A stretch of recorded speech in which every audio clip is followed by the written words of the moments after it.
Good afternoon and welcome to the June Hogs and Pigs briefing. My name is Lance Honig and I serve as chair of the Agricultural Statistics Board at NASS.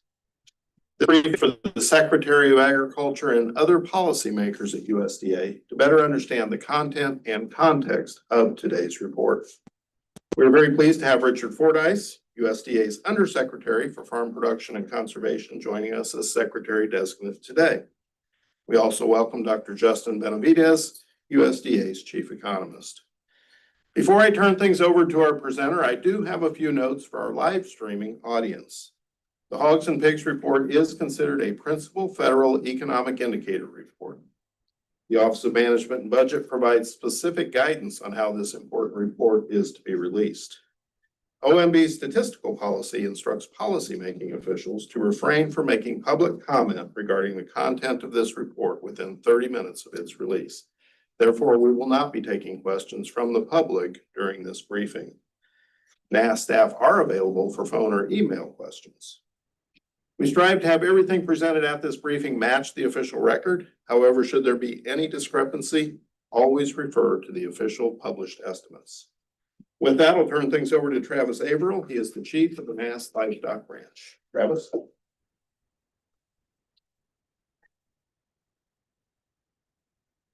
Thank you, Lance, and I appreciate everyone attending today's briefing. So first, I would like to start with an overview for the June 2026 quarterly hogs and pig survey. On the map are the sample sizes for all 28 states in this quarterly survey. A total of 4,254 operations were surveyed. Data collection started on May 26th and finished on June 13th. Normal collection methods were used to gather data through mail, telephone, internet, and face-to-face interviews. The primary data items collected were total inventory by class and weight group, along with the sows, farrowing, pig crop, and pigs per litter.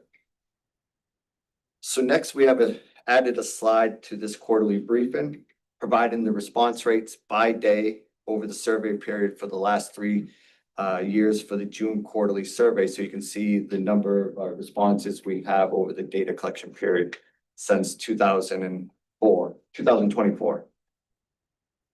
This quarter revisions for U.S. hogs and pigs, all inventory and pig crop estimates from June of 2025 to March of 2026 were reviewed using final pig crop, official slaughter, death loss, and updated in import and export data. This table has the initial estimate, current revision, the net revision, and current estimate.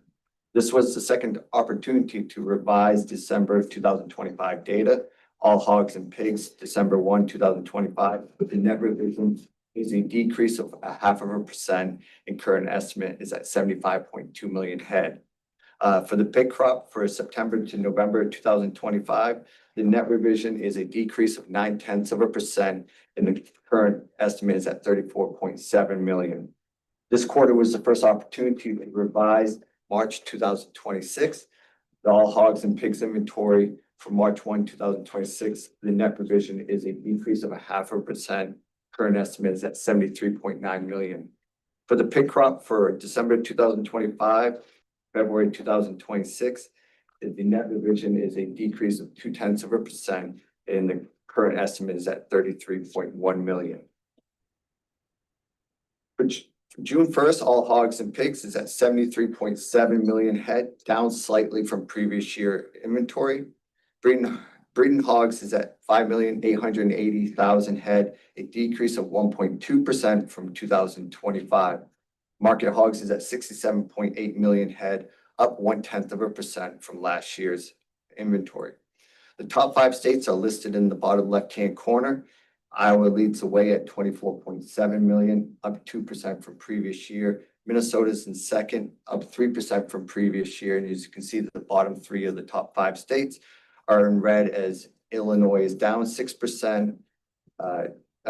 North Carolina is down 5%. Illinois is down 6%, and Indiana is down 1% from previous year. The bottom right-hand corner is a chart of the U.S. quarterly hogs and pigs inventory from 2017 to present. The June inventories are represented by the orange square, and the previous quarter for March is the green diamond. Here's a map of the United States for June 1st, 2026, hogs and pigs inventory with comparisons to 2025. The top numbers inventory is a unit of 1,000 head. The bottom number is a percent change from previous year inventory.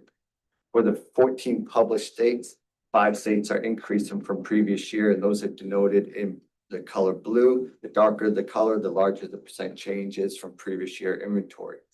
9 states are decreasing from 2025, and those are in red.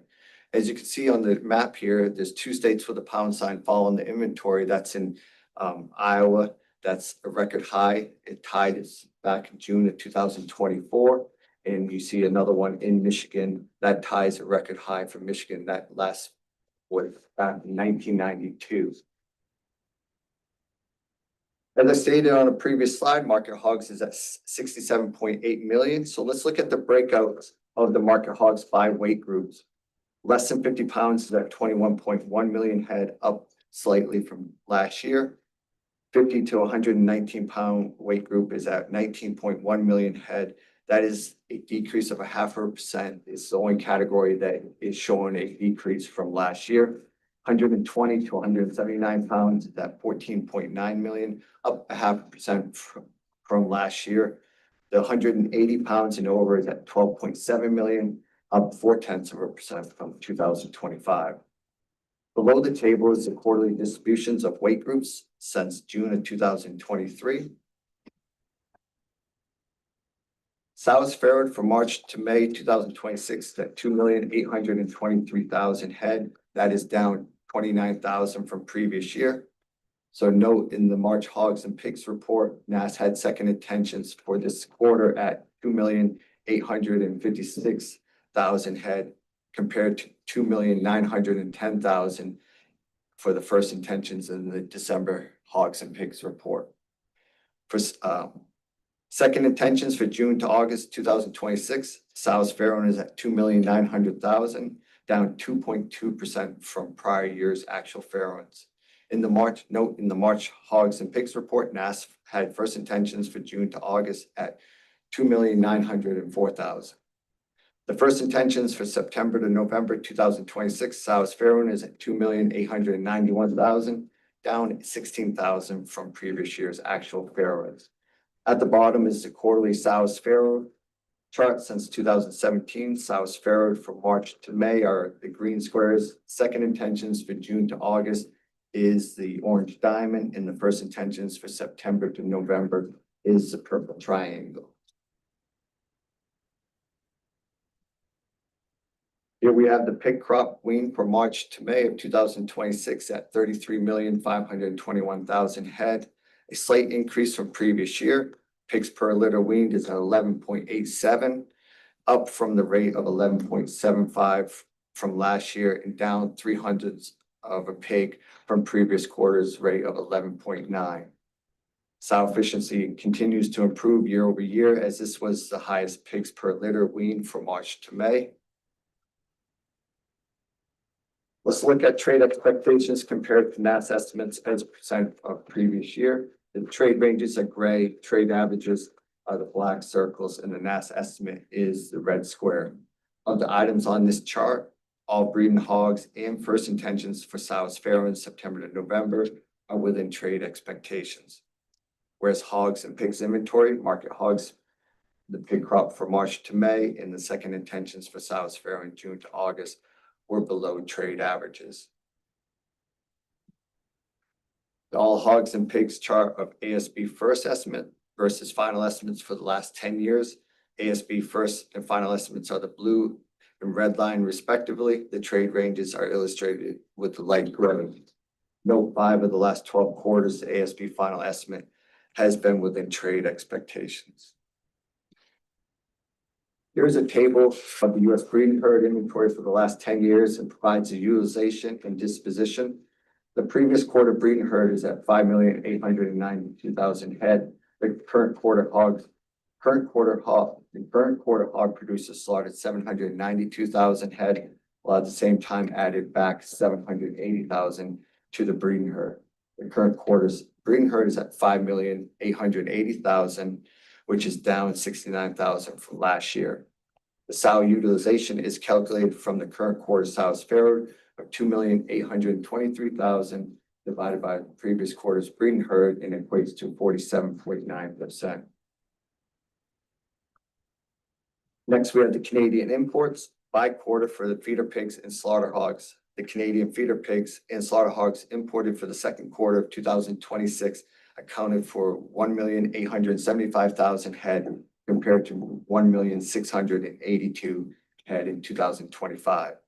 This is an increase of 11.5% from 2025. The Canadian quarter import values are above the respective quarter.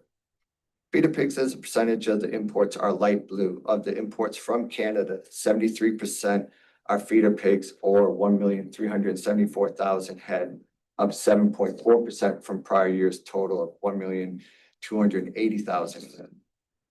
Whereas slaughter hogs as a percentage of the imports are illustrated with the darker blue. Slaughter hogs accounted for 27% of the Canadian imports or 501,000 head, up 24.5% from last year's total of 403,000 head.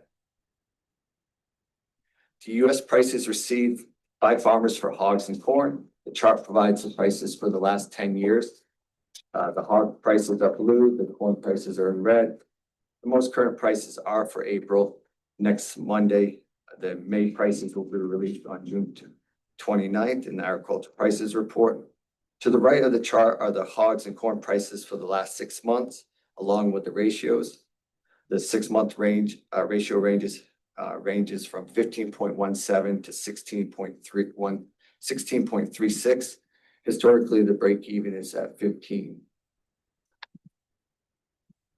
Highlight of selected upcoming NASS reports. In addition to today's release of hogs and pigs, the monthly livestock slaughter and the monthly cold storage report. As I stated earlier, on Monday, agriculture prices, next Tuesday, acreage and grain stocks, then cotton systems, fats and oils and grain crushings on July 1st, crop production on July 10th, milk production on July 22nd. Then the following day will be livestock slaughter, and that week wraps up with cattle on feed, and the monthly cold storage report. All reports are available at the NASS official website. I appreciate everyone attending today's live streaming session for the June quarterly hogs and pigs ASB briefing. I hope everyone enjoys the rest of their day. This concludes the live streaming session.